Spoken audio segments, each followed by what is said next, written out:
सारे काम कब शुभ होते हैं कि जाप ताप और ज्ञान ध्यान और पढ़िए वेद पुराण। चाहे आप जाप करो, ताप करो, वेद पुराणों का अध्ययन करो, तीर्थों में जाओ, कितने पूजा पाठ यज्ञ करो, लेकिन जब तक तुम्हें पूर्ण गुरु नहीं मिलता है तब तक हमारा ये रास्ता नहीं खुलता है। आप सभी को राधा स्वामी। देखिए, जो आज का सत्संग का विषय है उसे महाराज ने बताया कि अगर हम मंदिरों में जाते हैं, पूजा पाठ करते हैं, यज्ञ करते हैं, तो उसका कोई फ़ायदा नहीं जब तक हमें पूर्ण गुरु नहीं मिलता। जब तक हम पूर्ण गुरु की शरण नहीं लेते तब तक इन सब करने का कोई फ़ायदा नहीं होता। और साथ ही महाराज ने बताया कि जब हमें पूर्ण गुरु मिल जाता है तो किस तरह हमारी ज़िंदगी के वारे न्यारे हो जाते हैं, किस तरह हमारी जो ज़िंदगी है वो संवर जाती है, और जो हमारी ज़िंदगी का जो गलत रास्ता है वो अलग हो जाता है और हमारी ज़िंदगी अच्छे रास्ते पर चली जाती है। और साथ ही महाराज ने बहुत प्यारी प्यारी बातें सत्संग में बताई है, जो बातें हमारे दैनिक जीवन के लिए बहुत ही ज़्यादा लाभकारी होती है। तो चलिए, आपका कीमती समय लेते हुए सत्संग को शुरू करते हैं। कृपया सत्संग को आखिर तक सुनकर पुण्य भागीदार अवश्य बनिए। राधा स्वामी। इसलिए तुम सारे काम करो, लेकिन उन कामों को करते हुए कभी भी इस बात को दिमाग से ना निकलने दो कि तुम्हारा मुख्य कर्तव्य क्या है। मुख्य कर्तव्य हमारा है प्रभु को याद करना, उनकी भक्ति करना। नहीं तो मनुष्य का चोला ये बार बार नहीं मिलता है। कितने अच्छे कर्म, कितने शुभ कर्म करने के बाद ये हमें प्राप्त हुआ है, अगर इसको हमने खो दिया। सारे काम कब शुभ होते हैं कि जाप ताप और ज्ञान ध्यान और पढ़िए वेद पुराण। चाहे आप जाप करो, ताप करो, वेद पुराणों का अध्ययन करो, तीर्थों में जाओ, कितने पूजा पाठ यज्ञ करो, लेकिन जब तक तुम्हें पूर्ण गुरु नहीं मिलता है तब तक हमारा ये रास्ता नहीं खुलता है। पूर्ण गुरु हमारे ज्ञान चक्षु को खोल के जो चीज़ हमें अच्छा रास्ता या मुक्ति की ओर लेके जाते हैं उनका ज्ञान कराते हैं, और बुरे कर्मों का फल बता के हमें पाप कर्मों से बचाते हैं। इसलिए गुरु के जितने सानिध्य में रहते हैं, उनका संग करते हैं, उनके सत्संगों को सुनते हैं, बार बार उन सत्संगों को सुनेंगे तो जितनी बार भी सुनते चले जाएंगे उतनी बार सोचो कि एक तो जिस टाइम में हमें वो टाइम संतों के संग में बिताया है वो भक्ति का ही रूप है। रामचंद्र जी ने बेलनी को जो नवदा भक्ति बताई उसके अंदर यही तो कहा है कि संतों का संगा हो, उनके साथ बैठोगे, उनके जो सत्संग उनको श्रवण करना, उनके साथ प्रेम का रिश्ता जोड़ना, उनकी बताई बातों को अपने हित चित्त में लाके उन पर अमल करना। जब इस तरह की बातें हैं, ये 9 प्रकार की जो बात बताई, उन 9 प्रकार की बातों को हम अपना लेंगे। ये 9 प्रकार की बातें नवदा भक्ति कही जाती हैं और वो इस जीव के कल्याण का रास्ता खोलती है। लेकिन उनमें क्या दिल के अंदर जब तक सच्चा प्रेम नहीं होता, सच्चा प्रेम कब होगा कि उसमें चालाकी चतुराई नहीं चलती। सच्चा प्रेम जिसके दिल में है उनको ना पढ़ाई की ज़रूरत है, ना पुस्तकों की ज़रूरत है, ना यज्ञ तप हवन करने की ज़रूरत है। बार बार कितनी बार शब्द गाते हो, सुनते हो, गौर करके देखो कि कितना एक भोले रूप में है। एक लड़की है कर्मा बाई, जिसका नाम गीत गाते हो, कितने उस भोलेपन से उनके पूजा पाठ जो पंडित जी करते हैं वो भी रोज़ाना मंदिर जाती है, ठाकुर जी की मूर्ति है उसके सामने देखती है कि पंडित जी रोज़ाना उनको भोग लगाता है, और भोग लगाने के बाद में फिर आप खा लेता है। लड़की भोली ये पूछती है कि ठाकुर जी ने खा लिया, कि हाँ भोग लगा दिया, पर्दा करके वो उनको खाना खिलाता है।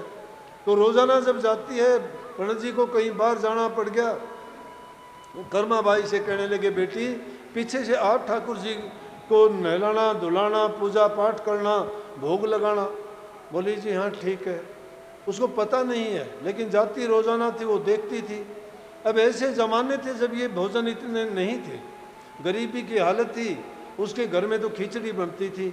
अब उसके पास कुछ नहीं था, वो खिचड़ी बनाती है और पंडित जी ने जो बताया उसके अनुसार, लेकिन उसके दिल के अंदर श्रद्धा है, पूरा प्रेम है, पूर्ण विश्वास के साथ वो सोचती है कि वो सोचती नहीं। इंसान कब फंसता है? जब अपनी चतुराई से।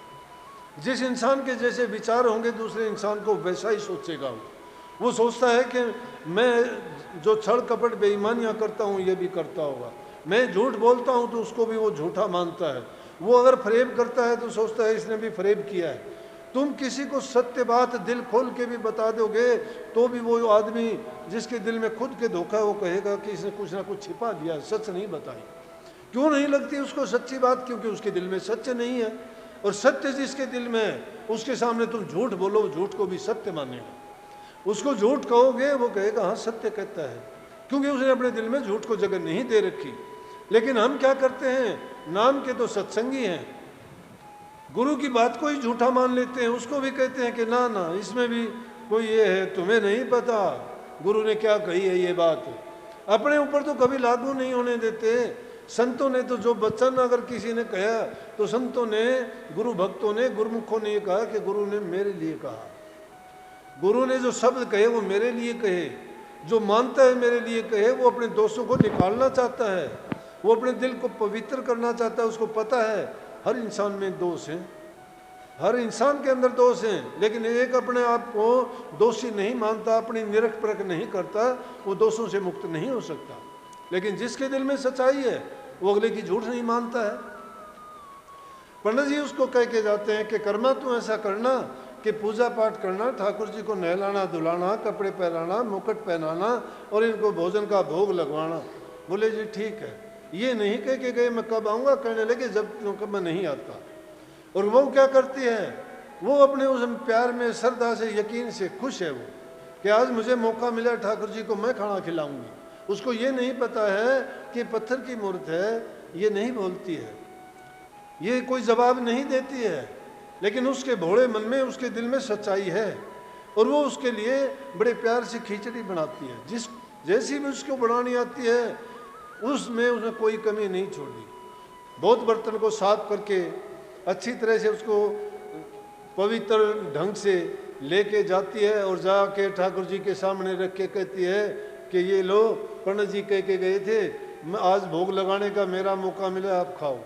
क्या करते हैं, पत्थर की मूर्ति थी थोड़ी खाती है, लेकिन जिसके दिल में श्रद्धा यकीन है तो पत्थर में भी परमात्मा प्रकट होता है, वो दूर है नहीं।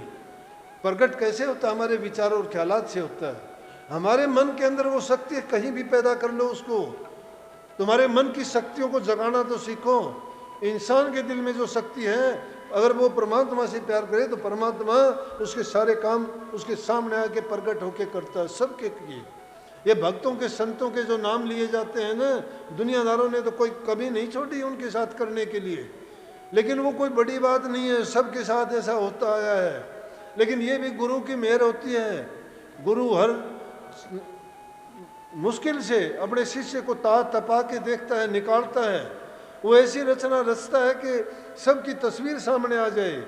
वो दिखा देना चाहता है कि देखो कि सच्चे कौन है, झूठे कौन है, गुरु भक्त कौन है, गुरुमुख कौन है और गुरुद्रोही कौन है, नमक हराम।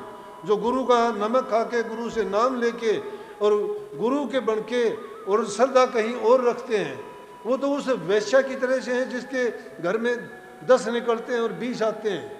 वो गुरुमुख थोड़े हैं। गुरु का जो हो गया वो गुरु के बारे में कोई बात सुन लेगा, वो गुरु के नाम को बदनाम कर देगा, वो नाम की बुराई सुन लेगा। कहाँ के गुरुमुख हैं जो एक छोटी सी चीज के लिए अपने दीन, ईमान और धर्म को बेच डालते हैं, दुष्टों और झूठों का जो संग देना शुरू कर देते हैं। लेकिन ऐसे भी ये भी गुरु करते हैं, ये भी उन्हीं की कृपा से होता है। लेकिन उसमें क्या होता है, झूठ और पाखंड छट जाता है। ये गुरु की एक रची हुई रचना होती है ताकि वो जो उन्होंने उनको ऐसे लोगों को साथ रख रखा था उनकी पहचान हो जाए, नहीं तो कोई पहचान नहीं हो पाती। मैं तो बार बार सत्संग में कहता हूँ, राक्षसों की कोई जमात थोड़ी होती है, राक्षसों के कोई दूसरे रूप नहीं होते, राक्षस कोई किसी दूसरे प्रदेश में नहीं रहते। जो राक्षसी काम करते हैं हमारे बीच में ही होते हैं।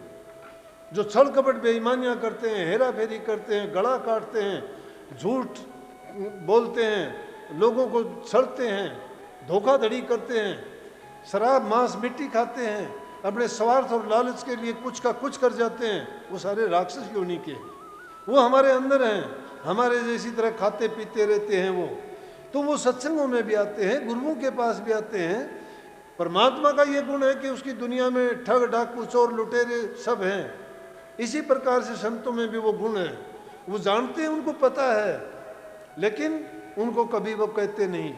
संतों के दो काम होते, एक दयावान होते हैं, तीसरा उनका होता है कि ऐसे जीवों को ही वो सुधारने का प्रयास करते हैं।